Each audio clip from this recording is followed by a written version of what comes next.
Thank you, Mr. Chairman, and I'm sorry I'm getting to the hearing late here, but I thank you for holding this important hearing, and I'm pleased to see that the committee is considering the San Juan Island National Conservation Area Act that I've worked so closely on with many people in the San Juans and obviously with my colleague in the House, Congressman Larson, and my colleague here, Senator Murray. So I'm very pleased that the Bureau of Land Management is here today, and you probably know that last month the acting director and the secretary were out in the Northwest for a community listening session and had a lot of input from residents of the area. And I would also like to welcome Mr. Doug Gann of Kirkland, Washington, who is here to discuss the Cabin Fee Act. And it is good to see that we have people here talking about legislation that Senator Tester and the Forest Service, that we're all working together to make sure that there are not unreasonable fees on those cabins. So the San Juan Island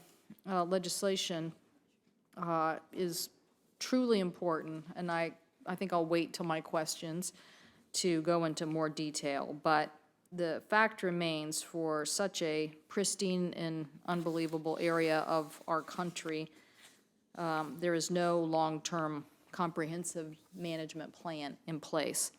And since we just went through a process in 2005 with the State Department of Natural Resources, a unilateral decision was made to divest of property in San Juan County, including Mitchell Hill, which is a very popular and scenic hiking trail in the San Juan Island. And while these lands were actively pursued by private out-of-state real estate developers, we were proud to work with the local community and make sure that these areas were protected.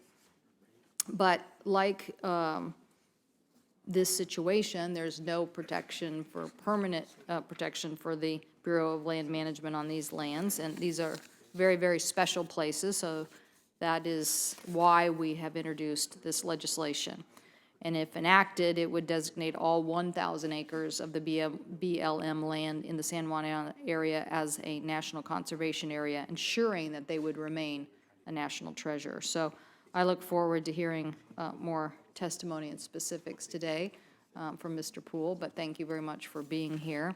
And we certainly want to make sure that I think from our listening session in the community, I could tell you that everybody wants the land to make sure that it continues in its current status. And the question is how best to do that, and we think this provides a very, very positive step forward. So thank you, Mr. Chairman, and I'll wait for my questions. Thank you, Senator Cantwell, and I